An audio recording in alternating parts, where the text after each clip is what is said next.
Bonsoir. Beaucoup de critiques à l'encontre du gouvernement cet après-midi à l'Assemblée nationale. Les députés abordaient le projet de révision constitutionnelle sur la sécurité sociale.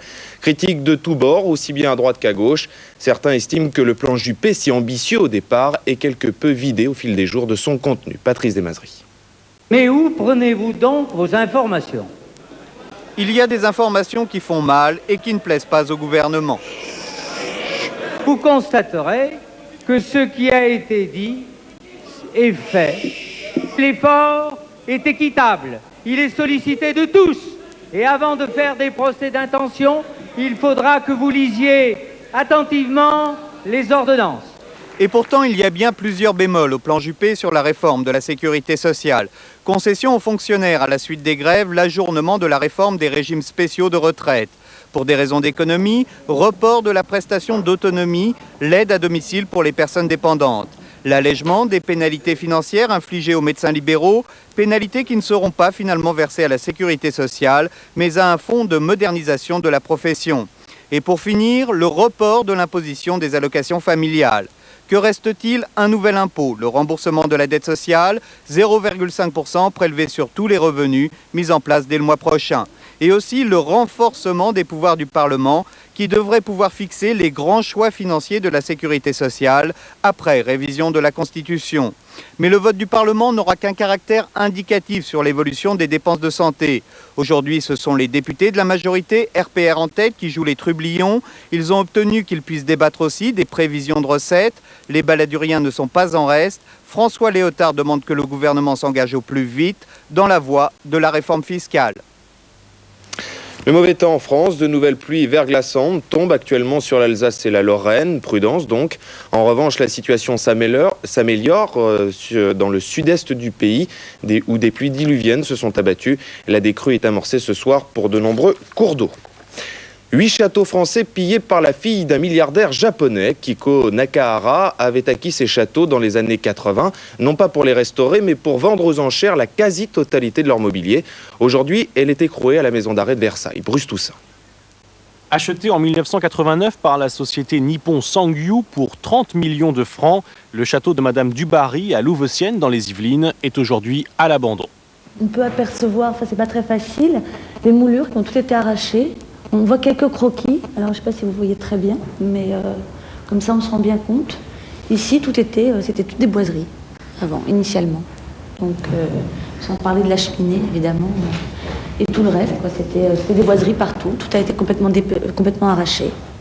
Ce château a donc été victime d'un véritable pillage. Statues, tableaux, meubles et même certains arbres du parc ont disparu. En fait, tout a été revendu. La transaction de la société japonaise était une couverture. Elle permettait à ses mandataires de prendre possession d'immobilier et de le revendre, ce qui est interdit puisqu'il s'agit de patrimoine national. Le maire de Louveciennes avait été l'un des premiers à découvrir l'escroquerie.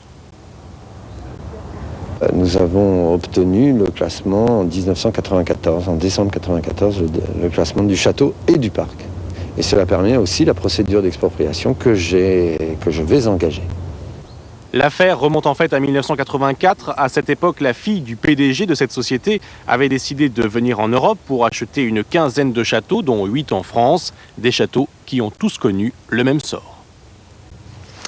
Règlement de compte à l'Arc, Jacques Crozmary, le président démissionnaire, accuse aujourd'hui le professeur Léon Schwarzenberg d'avoir encaissé un chèque d'1 million de francs au travers des services comptables de l'Arc. Le cancérologue a reconnu l'existence de ce chèque, mais a refusé toute accusation de détournement. Il menace à présent d'engager des poursuites judiciaires à l'encontre de Jacques Crozmary. Le livre du docteur Gubler, le médecin de François Mitterrand, pourrait être diffusé sur Internet. Un mordu de l'informatique annonce qu'il va publier l'ensemble de l'ouvrage sur le réseau. Il s'expose à son tour à des poursuites.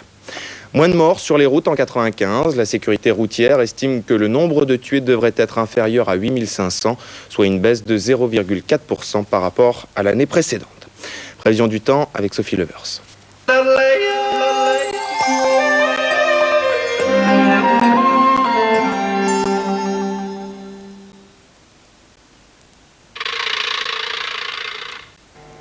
Demain, la matinée sera grise et pluvieuse sur le quart sud-est et la Corse ainsi que sur la Bretagne.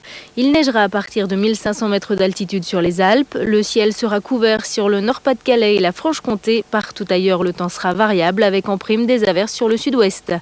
L'après-midi, la grisaille s'étendra de la Lorraine au sud-est et à la Corse. Il pleuvra encore sur le pourtour méditerranéen où le vent soufflera jusqu'à 90 km à l'heure. Le reste du pays connaîtra une alternance d'éclaircies, de passages nuageux entrecoupés par quelques averses sur la Bretagne et le sud-ouest. Quant aux températures, elles varieront de 0 degré à Strasbourg jusqu'à 15 degrés à Ajaccio. Je vous souhaite une excellente fin de soirée sur Canal+.